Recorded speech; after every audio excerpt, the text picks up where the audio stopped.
ಬೆಂಗಳೂರು ಉತ್ತರ ತಾಲೂಕು ತಿಮ್ಮೇನಹಳ್ಳಿ ಗ್ರಾಮ ಜ್ಞಾನಜ್ಯೋತಿ ನಗರದಲ್ಲಿರುವ ಶ್ರೀ ಶ್ರೀ ಶಾಂತ ಶನೀಶ್ವರ ಸ್ವಾಮಿ ಸನ್ನಿಧಿ ಮತ್ತು ಶ್ರೀ ದೇವತಾ ಸಂಗಮ ಸನ್ನಿಧಾನ ಕ್ಷೇತ್ರದಲ್ಲಿ 19ನೇ ವರ್ಷದ ಜಾತ್ರಾ ಮಹೋತ್ಸವ ಕಾರ್ಯಕ್ರಮ ವಿಜೃಂಭಣೆಯಿಂದ ನೆರವೇರಿತು.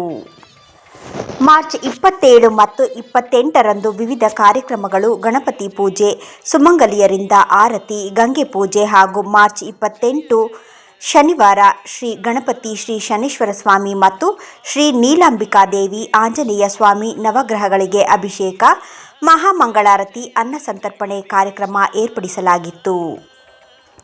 ಶ್ರೀ ಶಾಂತ ಶನೀಶ್ವರ ಸ್ವಾಮಿ ಹಾಗೂ ಶ್ರೀ ನೀಲಾಂಬಿಕಾ ದೇವತಾ ಮೂರ್ತಿಗಳನ್ನು ಬೆಳ್ಳಿ ರಥದಲ್ಲಿಟ್ಟು ಸಿಂಗರಿಸಿ ವಿಜೃಂಭಣೆಯ ಮೆರವಣಿಗೆ, ಗ್ರಾಮದ ಬೀದಿಗಳಲ್ಲಿ ದೀಪಾಲಂಕಾರ ಏರ್ಪಡಿಸಲಾಗಿತ್ತು. ದೇವರ ಉತ್ಸವವನ್ನು ಬೆಳ್ಳಿ ರಥದ ಮೂಲಕ ಡೋಲು, ತಮಟೆ, ನಗಾರಿ ಮೂಲಕ ನೃತ್ಯಗಳೊಂದಿಗೆ ವಿವಿಧ ಪ್ರಮುಖ ರಾಜಬೀದಿಗಳಲ್ಲಿ ಸಂಚರಿಸಿ ಭಕ್ತರು ದೇವರ ಕೃಪೆಗೆ ಪಾತ್ರರಾಗಿ ಭಕ್ತಿ ಭಾವದಿಂದ ನಮಿಸಿದರು. ಈ ವೇಳೆ ದೇವಾಲಯದ ಧರ್ಮದರ್ಶಿಗಳು ಹಾಗೂ ಪದಾಧಿಕಾರಿಗಳು ವಾಹಿನಿಯೊಂದಿಗೆ ಮಾತನಾಡಿದರು. ದೇವರು ಭಕ್ತರ ಕಷ್ಟ ಕಾರ್ಪಣ್ಯಗಳನ್ನು ಈಡೇರಿಸಿ ಭಕ್ತರಿಗೆ ಸುಖ, ಶಾಂತಿ, ನೆಮ್ಮದಿ ದೊರೆಯುವಂತೆ ಮಾಡಲಿ ಎಂದು ಪ್ರಾರ್ಥಿಸಿದರು.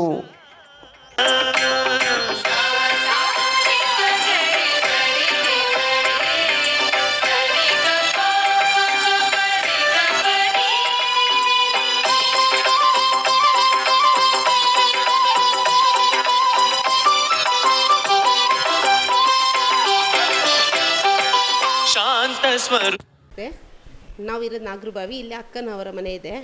ಅವರು ಇಲ್ಲೇ ಇರೋದು ತುಂಬ ವರ್ಷದಿಂದ. ಈ ದೇವ್ರ ಬಗ್ಗೆ ನನಗೆ ತುಂಬ ಹೇಳಿದ್ದಾರೆ. ತುಂಬ ಚೆನ್ನಾಗಿ ನಡೆಸ್ಕೊಳ್ಳುತ್ತೆ ದೇವ್ರುಗಳು, ನೀನು ಬಂದು ಭಾಗವಹಿಸಬೇಕು ಅಂತ ಹೇಳಿದರು. ಇವತ್ತು ತುಂಬ ಅಭಿಷೇಕ, ವಿಶೇಷ ಅಲಂಕಾರ, ಪೂಜೆ ಇರೋದ್ರಿಂದ ಅಲ್ಲಿಂದ ಬಂದು ನಾನು ನೆರವೇರಿಸಿ ಹೋಗಿದ್ದೇನೆ. ನನ್ನ ಮನಸ್ಸಿಗೂ ತುಂಬ ಸಮಾಧಾನವಾಗಿದೆ. ಅದಕ್ಕೆ ಮುಂಚೆನೇ ನಾನು ಇಲ್ಲಿ ದೇವ್ರಿಗೆ ಹರಕೆ ಹೊತ್ಕೊಂಡಿದ್ದೆ ಬರಬೇಕು ಅಂತ. ಅದಕ್ಕಿಂತ ಮುಂಚೆನೇ ನನ್ನ ಸಂಕಲ್ಪ ಈಡೇರಿದೆ. ಅದರಿಂದ ಸಂತೋಷವಾಗಿ ಇಲ್ಲಿ ಬಂದು ಭಾಗವಹಿಸಿದ್ದೀನಿ. ಅಪರೂಪ ದೇವಸ್ಥಾನ ಇದು. ಎಲ್ಲರೂ ಬರಬೇಕು ಅಂತ ನಾವು ಇಷ್ಟಪಡ್ತೀವಿ. ತುಂಬ ನಾವು ಕೇಳಿದ್ದೆಲ್ಲ ನೆರವೇರಿಸುತ್ತೆ ದೇವರು. ವಾರ ಶನಿವಾರ ನಾವು ಬರ್ತಿರ್ತೀವಿ. ತುಂಬ ವಿಶೇಷ ದೇವಸ್ಥಾನ. ಎಲ್ಲರೂ ಬರಬೇಕು ಅಂತ ನಾವು ಇಷ್ಟಪಡ್ತೀವಿ. ಎಲ್ರಿಗೂ ನಮಸ್ಕಾರ. ನನ್ನ ಹೆಸರು ಮುರಳಿ ಅಂತೇಳಿ. ಶನೇಶ್ವರ ದೇವಸ್ಥಾನ ಇದು 18 ವರ್ಷದಿಂದ ನಾವು ಇಲ್ಲಿ ಸೇವೆ ಮಾಡ್ತಾಯಿದ್ದೀವಿ. ಈ ತಮ್ಮೇನಹಳ್ಳಿ ಗ್ರಾಮದಲ್ಲಿ ನಿಲ್ಲಿಸಿರುವ ಶನೇಶ್ವರ ದೇವಸ್ಥಾನ ಎಲ್ರಿಗೂ ಒಳ್ಳೇದು ಮಾಡ್ತಾನೆ. ಇಲ್ಲಿರೋ ಅಕ್ಕಪಕ್ಕ ಇರೋ ಪಬ್ಲಿಕ್ನವರೆಲ್ಲರೂ ಬಂದು ಶನೇಶ್ವರನ ದೇವಸ್ಥಾನ ಆಶೀರ್ವಾದ ಪಡೆಯಬೇಕಂತೇಳಿ ಕೇಳ್ಕೊತಾ ಇದ್ದೀನಿ. ಇವತ್ತು ವಿಶೇಷ ಪೂಜೆ ಇತ್ತು. ಶುಕ್ರವಾರ, ಶನಿವಾರ 2 ದಿವಸದಿಂದ ವಿಶೇಷ ಪೂಜೆ ಇದೆ. ಸ್ವಾಮಿ ಮೆರವಣಿಗೆ ಇದೆ, ಅನ್ನದಾನ ಇತ್ತು. ಎಲ್ಲ ವಿಶೇಷ ಮಾಡ್ತಾಯಿದ್ದೀವಿ. ಇಲ್ಲಿ ಅಕ್ಕಪಕ್ಕ ಇರೋ ಜನ ಎಲ್ಲ ಬಂದು ನಮ್ಮ ಶನೀಶ್ವರನ ಪೂಜೆಗೆ ಬರಬೇಕಂತೇಳಿ ಕೇಳ್ತಾ ಇದ್ದೀವಿ. ನಾವು ಇಲ್ಲೇ ಇರೋದು, ದೇವಸ್ಥಾನದ ಹತ್ರನೇ, ಆಚಾರ್ಯ ಕಾಲೇಜ್ ಹತ್ರ ಇರೋದು. ಭಾಳ ವರ್ಷಗಳಿಂದ ಈ ದೇವಸ್ಥಾನ ಪ್ರತಿಷ್ಠಾಪನೆ ಆದಾಗಲಿಂದನೂ ನಾನು ಬರ್ತೀನಿ ದೇವಸ್ಥಾನಕ್ಕೆ. ಭಾಳ ಶಕ್ತಿಯಾಗಿರೋಂಥ ದೇವರು ಇದು. ನಾನು ಬೇಡ್ಕೊಂಡಿರೋದು ಎಲ್ಲನೂ ದೇವರು ನನಗೆ ಕೊಟ್ಟಿದ್ದಾನೆ. ಎಲ್ಲ ದೇವರು ನನಗೆ ತುಂಬಾ ಒಳ್ಳೆಯದನ್ನು ಮಾಡಿದ್ದಾನೆ. ನಾವು ಏನು ಕೇಳಿದ್ರು ಇಲ್ಲ ಅಂತ ನಮಗೆ ಎಲ್ಲನೂ ಕೊಟ್ಟಿದ್ದಾನೆ. ಈ ಸತಿ ನನ್ನ ಮಗಳಿಗೆ ಮದುವೆ ಆಗಿ ಗಂಡು ಮಗು ಬೇಕು ಅಂತ ಕೇಳಿದ್ದೆ. ಅದನ್ನು ಸಹ ಭಗವಂತ ನನಗೆ ಕೊಟ್ಟಿದ್ದಾನೆ. ತುಂಬ ಚೆನ್ನಾಗಿ ಪೂಜೆ ಮಾಡ್ತಾರೆ. ಯಾರು ಕೊಡಲಿ, ಯಾರು ಬಿಡಲಿ, ದೇವಸ್ಥಾನದಲ್ಲಿರೋ ಅರ್ಚಕರು, ಆಮೇಲೆ ಗಂಗಮ್ಮ ಆಂಟಿ, ಗಂಡ ಹೆಂಡತಿ ತುಂಬ ಕಷ್ಟಪಟ್ಟು ದೇವಸ್ಥಾನನ ಮುಂದುವರಿಸ್ಕೊಂಡು ಹೋಗ್ತಾ ಇದ್ದಾರೆ. ಚೆನ್ನಾಗಿ ಪೂಜೆ ಪುನಸ್ಕಾರ ಮಾಡ್ತಾರೆ. ಆಮೇಲೆ ಪ್ರಸಾದ ಚೆನ್ನಾಗಿ ಕೊಡ್ತಾರೆ. ಆವಾಗ ಯಾರು ಕೊಡಲಿ ಬಿಡಲಿ ಅವರೇ ಸ್ವತಃ ಮಾಡಿ ಖುದ್ದಾಗಿ ಪ್ರಸಾದ ಹಂಚೋದು, ಪೂಜೆಗಳು ಮಾಡೋದು, ಅಭಿಷೇಕ ಮಾಡೋದು, ಹೋಮ ಮಾಡೋದು ಎಲ್ಲನೂ ಚೆನ್ನಾಗಿ ನಡೆಸ್ಕೊಂಡು ಹೋಗ್ತಾ ಇದ್ದಾರೆ. ಈಗ 19 ವರ್ಷದಿಂದನೂ ನಾವು ಈ ದೇವಸ್ಥಾನಕ್ಕೆ ಬರ್ತೀವಿ. ನಮಗೆಲ್ಲ ರೀತಿಯಲ್ಲೂ ಒಳ್ಳೆಯದಾಗಿದೆ. ಎಲ್ಲ ಭಕ್ತರು ದೇವಸ್ಥಾನಕ್ಕೆ ಬನ್ನಿ, ನಿಮ್ಮ ಕೋರಿಕೆಗಳಿದೆಯೋ ಭಗವಂತನಲ್ಲಿ ಕೇಳಿ, ಖಂಡಿತವಾಗ್ಲೂ ನಿಮ್ಗೆ ಈಡೇರಿಸ್ತಾನೆ ಅಂತ ನನ್ನ ನಂಬಿಕೆ. ಅದರಲ್ಲೂ ನ್ಯಾಯಮೂರ್ತಿ, ಧರ್ಮಮೂರ್ತಿ ಅಂತ ಹೇಳ್ತಾರೆ. ಹಂಗಾಗಿ ನನಗೆ ತುಂಬಾ ನ್ಯಾಯ ಕೊಟ್ಟಿದ್ದಾನೆ ಅಂತ ಹೇಳಬಲ್ಲೆ ನಾನು.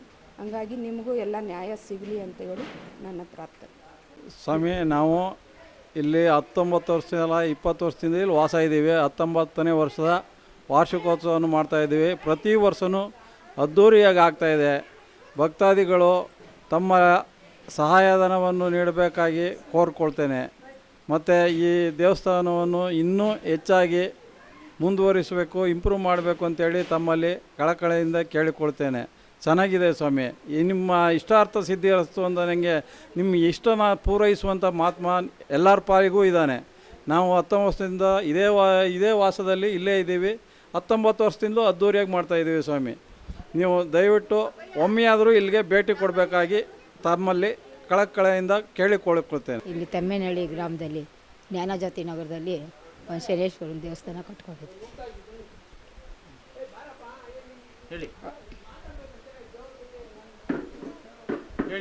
ಅಂದರೆ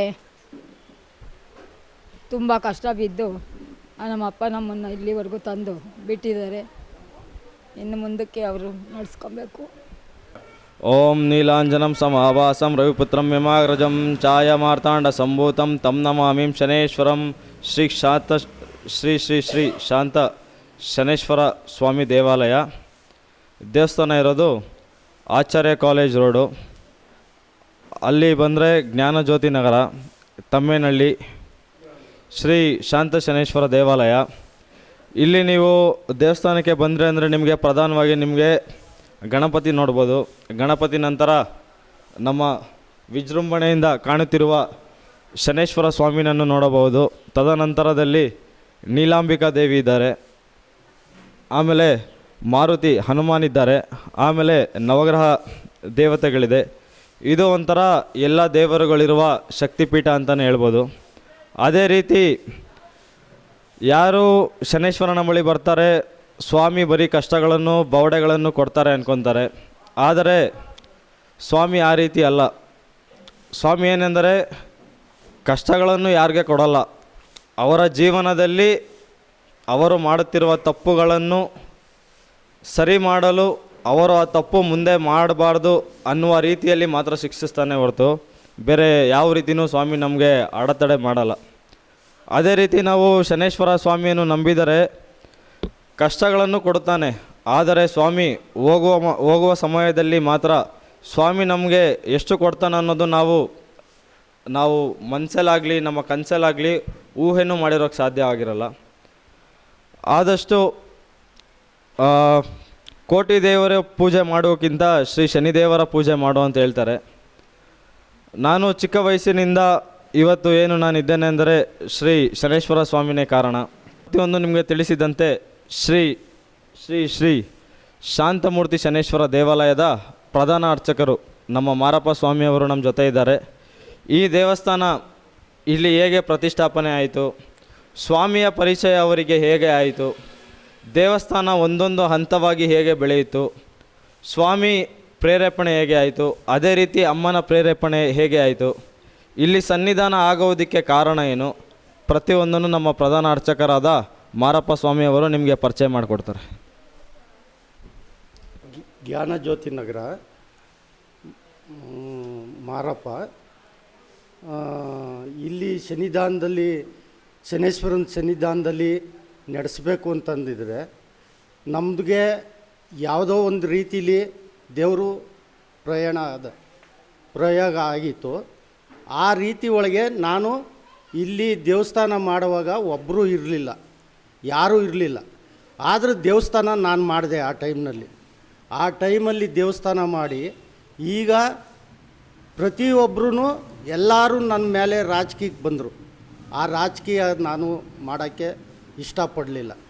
ನನ್ನ ಕೈಲಿ ಏನಾಗುತ್ತೋ ಅದನ್ನು ಸಾಧ್ಯವಾದಷ್ಟು ಆ ಶನೇಶ್ವರನ ಪ್ರಾರ್ಥನೆ ಮಾಡಿಕೊಂಡು ನಾನು ನಡೆಸ್ಕೊಡ್ತಾ ಇದ್ದೀನಿ. ಆ ಭಗವಂತನ ಇದರಿಂದ ದೇವಾಲಯ ಸ್ಥಾಪನೆ ಆಗ್ತಲ್ಲ. ನಾನು ಸ್ವಂತವಾಗಿ ಜಾಗ ತಗೊಂಡು ನಾನು ಮೊದಲು ಮನೆ ಒಳಗೆ ಒಂದು 9 ವರ್ಷ ಇಟ್ಕೊಂಡಿದ್ದೆ. ಆ 9 ವರ್ಷ ಆದಮೇಲೆ ನಾನು ಮನೆ ಒಳಗೆ ಇಟ್ಕೊಳಕ್ಕಾಗಲಿಲ್ಲ. ಇವ್ರನ್ನ ಜಾಗ ತೆಗೆದು ನಾನು ಜಾಗ ಮಾಡಿದ್ದೆ. ಅವ್ರಿಗೆ ಮನೆ ಮಾಡಿಕೊಟ್ಟಿದ್ದು ನಾನು. ಇಲ್ಲಿ ಪ್ರತಿ ವರ್ಷ ಏನೇನು ವಿಶೇಷ ಪೂಜೆಗಳಿರ್ತದೆ, ಭಕ್ತಾದಿಗಳಿಗೆ ಯಾವ ರೀತಿ ಒಳ್ಳೆಯದಾಗುತ್ತೆ ಇಲ್ಲಿ ಭಕ್ತಾದಿಗಳಿಗೆ ಅಂದರೆ ಎಲ್ಲರಿಗೂ ಒಳ್ಳೆಯದಾಗಿದೆ, ಯಾರಿಗೂ ಒಳ್ಳೆಯದಾಗಿಲ್ಲ ಅಂತಲ್ಲ, ಚೆನ್ನಾಗಾಗಿದೆ. ಆದರೆ ಅವ್ರಿಗೆ ಸ್ವಲ್ಪ ನಂಬಿಕೆ ಸಾಲದು. ಇಲ್ಲಿ ಬರೋವಂಥ ಜನಗಳಿಗೆ ಕೆಲವ್ರಿಗೆ ಅದು ತಿಳಿದೋರಿಗೆ ಗೊತ್ತು. ತಿಳಿದ ಎಲ್ಲ ಇರೋರಿಗೆಲ್ಲ ಗೊತ್ತಾಗಲ್ಲ, ತಿಳಿದವ್ರಿಗೆ ಅದು ಗೊತ್ತು ಅವ್ರ ಮಹಿಮೆ ಏನು ಅನ್ನೋದು.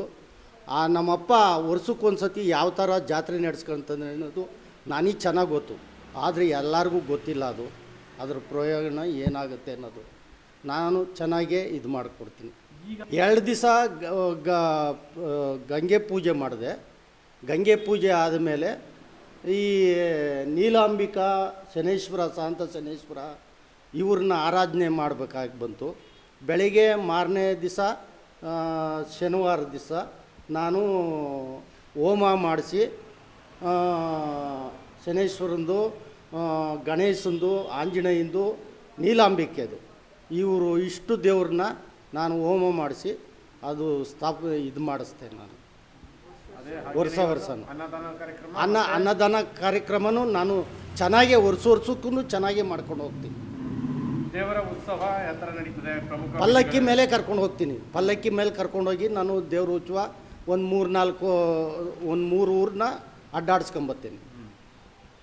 ಇದು ಯಾವ ರೀತಿ ನಿಮಗೆ ಪ್ರೇರೇಪಣೆ ಮತ್ತು ಮೈಗೂಡಿದ ಯಾವ ಥರ ಇದು ಪ್ರಯಾಣ ಹೆಂಗಾಯಿತು ಅಂತಂದರೆ, ಇದು ಅಮ್ಮ ಫಸ್ಟು ನಮ್ಗೆ ಅಮ್ಮ ಬಂತು. ಅಮ್ಮ ಬಂದಿದ್ದು ನಮಗೆ ಗೊತ್ತಾಗಲಿಲ್ಲ. ಅದು ಯಾವ ಥರ ಗೊತ್ತಾಗಲಿಲ್ಲ ಅಂತಂದರೆ, ನಾವೇನೋ ತಿಳ್ಕೊಂಡೋ ಪಿಚಾಚಿ ಏನೋ ಅಂತ ತಿಳ್ಕೊಂಡೋ.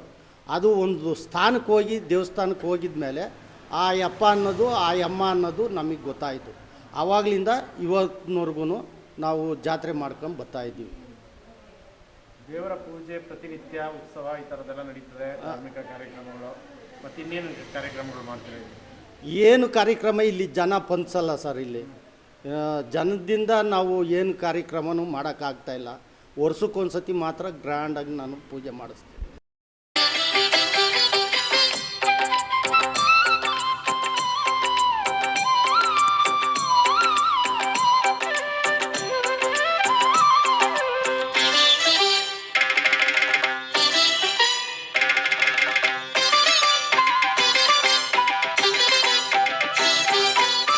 ಜಯ ಜಯ ಜಗದೀಶ,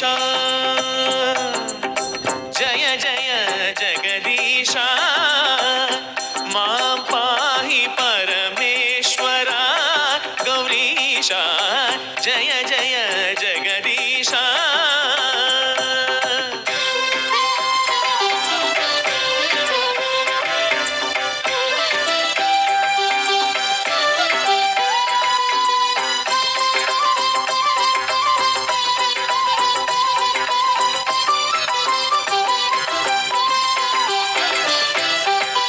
ಗ್ರಹದಲ್ಲಿ ಪ್ರಥಮನೆ ಪೂರ್ಣ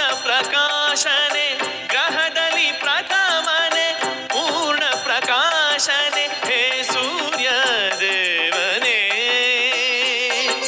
ಹೇ ಸೂರ್ಯ ದೇವನೇ, ಸಾಷ್ಟಾಂಗ ವಂದನೆ, ಜಯ ಜಯ ಜಗದೀಶ.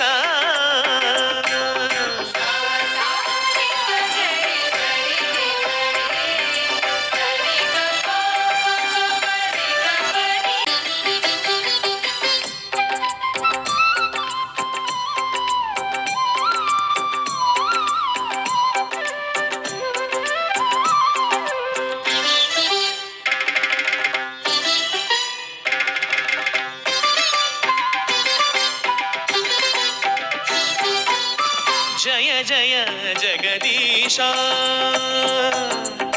ಜಯ ಜಯ ಜಗದೀಶ, ಮಾಂ ಪಾಹಿ ಪರಮೇಶ್ವರ ಗೌರೀಶ, ಜಯ ಜಯ ಜಗದೀಶ.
ಶನೇಶ್ವರ ಸ್ವಾಮಿ ದೇವಸ್ಥಾನ, ತೆಮ್ಮೇನಹಳ್ಳಿ, ಜ್ಞಾನಜ್ಯೋತಿ ನಗರ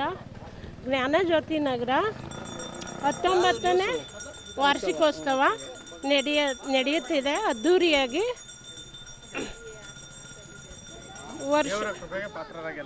ದೇವರ ಕೃಪೆಯ ಪಾತ್ರರಾಗಿ ಎಲ್ಲರೂ ಬಂದು ಆಶೀರ್ವಾದ ತಗೊಂಡು ಹೋಗ್ಬೇಕು ಅಂತ ವಿನಂತಿ.